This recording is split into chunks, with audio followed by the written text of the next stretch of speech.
Well, there was a huge amount on the table when the two generals actually met today, and that's the subject of our discussion at this time. Joining us from Pakistan is Tariq Pirzada. He's a well-known political and strategic affairs analyst. Lieutenant General DB Shiketkar is joining us live from Pune. He's well-versed with discussions of this nature, and of course our strategic affairs editor Gaurav Sawant, who's been able to access exclusive details of the nature of the discussions. I want to quickly go across to Gaurav before I go to our two guests from Pune and Pakistan. Gaurav, the message, the joint statement between the, released by the two generals just about an hour ago says that all discussions happened in a cordial atmosphere. They've decided to re-energize mechanisms. They've decided that brigade commanders will be meeting in the very near future to bolster confidence. But there was a very tough message, was there not, Gaurav, from the Indian side? There indeed was. 195 ceasefire violations is an extremely serious business, and India told Pakistan this is unacceptable. Why is it that India is insisting on talking to the Pakistan army? Because it's the Pakistan army that calls the shots in that country. And clearly India doesn't want to be talking just to the political leadership or the diplomatic leadership, and then they say, while we want peace, the army is on a different tangent. Now India is talking straight to the stakeholders, telling them that you are responsible for what's happening on the other side of the 778 kilometer long line of control, north and south of Pir Panjal. The two brigade commander level talks that are to happen are to happen both north and south of Pir Panjal, with the two respective brigade commanders giving details of ceasefire violations from the Pakistani side, whether it's diversionary fire, it's cover fire, or terrorist staging camps on the other side of the line of control from where terrorists are launched on the Indian side. India has given Pakistan evidence. Yes. The political leadership may deny that evidence. The military leadership clearly cannot. Let's get a word in from General DB Shiketkar. He's a former additional Director General of Military Operations, an officer who's probably better placed to give us an analysis of what these discussions may have resulted in. General Shiketkar, what is your reading, first of all, of the compulsions for this meeting? Because this was taken at the political level, but there's a larger message as well. The fact that, two generals who already share a hotline had to meet in person. That gives you a sense of what the situation was like between both countries along the line of control. General Shiketkar. Firstly, I had the opportunity to be part of such deliberations at the same place where today's meeting has taken place. Yes. As part of the Directorate of Military Operation. I have held a number of flag meetings while operating on line of control. I have held discussion on Siachen Glacier, again as part of military operation. Having said that, it is always useful to discuss. It is always useful. Even during the thickest of hostility, the discussion do take place. Yes. It was unfortunate that for 14 years, the reason best known to you just explained, there was no dialogue.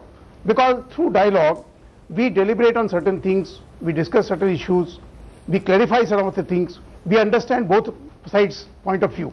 And most important thing, which is the outcome of such meeting, is that you can control the escalation of violence. You can control the escalation of conflict. So it's a good beginning. It is a good beginning between the two countries. However, I would request your consideration and that of others, that the discussion between the DGMOs level of two armies is a good thing. However, how much control the Pakistani counterpart can exercise on the army which is deployed along the line of control? Number one. Number two, what control the political leadership has on three elements which are equally important in Pakistan. Yes. A is the ISI, which is a world in itself. B are the fundamentalists who are bent upon propagating terrorism, who are hell-bent on ensuring that the friendship between India and Pakistan doesn't materialize. And the third element, which is equally important, is that are the terrorists who are operating at the behest of the remaining two agencies. So we have to be concerned. While we welcome such negotiations, we should be careful. There is no scope whatsoever. Let me give a caution, word of caution, having served myself in these areas. When the discussions are taking place, there is just no scope for any sort of complacency on the part of those troops who are manning the border or the line of control. Yes. Let's not get carried away. We must keep the options open. However, I am repeating again and again, it's a good thing to start such communications. They are useful, And maybe we'll find out some way. Let's get a response to that, General Shikhetkar, from Mr. Pirzada in Pakistan. Mr. Pirzada, a note of caution there being struck by many here in India. Several people are of the opinion, like General Shikhetkar, that this is a good thing. Dialogue is a good thing. It's good to be open, exchange information. But there's also a reality on the ground, like the General just pointed out, including, if I may get into specifics, a ceasefire violation that happened just last week. So the situation continues. What is your view on these discussions, Mr. Pirzada? Oh, first of all, let me quickly dispel the notion that this meeting that has taken place between the DGMOs of the two countries, that is not the result of a decision taken by the armies or by the respective armies on two sides. This was a decision taken in New York. I said that. By the leadership I said it was a political of the two countries. No. You were look. Everybody who has spoken so far has given the impression it's the Pakistani military that controls and makes the decision. So everybody is wrong on that. It was a political decision taken in New York that has resulted after 3 months in this meeting, number one. Number two, Pakistan has the same position that hundreds of violations have been committed by India, and it has a vested interest, as Pakistan certainly believes, that there should be peace and tranquility along the line of control. The third thing is, it is a good thing, as one of your guests has just said, that it actually leads to building trust and confidence between the two sides, and the firing does not go unabatedly, and settlement comes within reach. So meeting of in-person meeting actually makes it possible for the meeting of mind. So this is very good. Number two, because Prime Minister Manmohan Singh of India and Prime Minister Nawaz Sharif of Pakistan have, as a result of their diplomacy, mutual diplomacy, they agree on one thing, that there should be peaceful coexistence between India and Pakistan. So if you relate this decision, the event of today, with the political decision made between the two leaderships, I just want to put something into perspective for our viewers.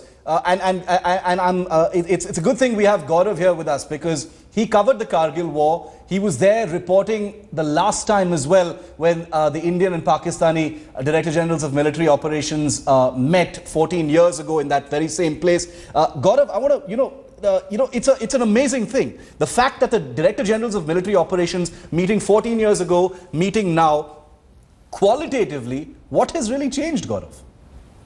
Well, one thing which I want to point out to Tariq Pirzada, the political decision for this meeting was taken in September in New York. The meeting actually took place in December, end of December. Why? Because it took so long for the Pakistani military leadership to come on board. The Pakistani military leadership wasn't keen on these talks. Why? The Pakistani military leadership did not want to be held accountable to what was happening along the line of control. And this is the double game that Pakistan has been playing all along, that the civilian leadership would say, we want peace. What do we do about our army? What do we do about the ISI? But this time India insisted there will not be foreign secretary level talks, there will be DGMO level talks, so that the Pakistani DGMO signs on ensuring that there is peace and tranquility along the line of control, that the two brigade commanders meet both north and south of Pir Panjal, and they ensure there is peace in their respective areas. So now Pakistan army will be held accountable to India and to their own political leadership. Quick answer, Mr. Pirzada. Number one, Pakistan army is not accountable to anybody, nor is Indian army accountable to anybody. These are the political leadership. No, Indian army is accountable to our political leadership. That's the difference, I think. There's a major difference, Tariq Pirzada. Indian army is accountable. Let me just, I'm saying Indian army is not accountable to Pakistan, or Pakistani army is not accountable to India. They both are accountable to their leaderships, number one. Number two, remember one thing, this whole thing about Pakistan being in a very difficult position, being under pressure, being on the defensive, this is a media-driven propaganda. Pakistan, despite all the problems, I can assure you, is in a very strong position not to cave in on any single issue. But it is the political leadership in Pakistan which wants to reach a rapprochement with India because of its economic interest, and so is India trying to reach this rapprochement because of the economic interest of India with a market of 200 million next door. So well, it is mutual interest. I think mutual interest is the single point from what you just said that we can all agree on. Let me solidify. We're out of time, Mr. Pirzada. We're out of time. Okay. But I'm just, all I want to say is that I think the one thing we can agree on in this discussion, and I wish we had a longer time for this debate, is that there's mutual interest in remaining engaged. But we can't sit with our eyes covered. There is a reality on the ground. Nobody knows it better than the two armies, which is probably what the message is from the two countries. We're out of time, Mr. Pirzada. We're out of time. That's for another discussion. I'd like to thank General Shiketkar, Mr. Pirzada, Gaurav Sawant for joining us on this discussion. Painfully short, but this is an important story which we will pay a lot of attention to here on Headlines today. Thanks for joining us.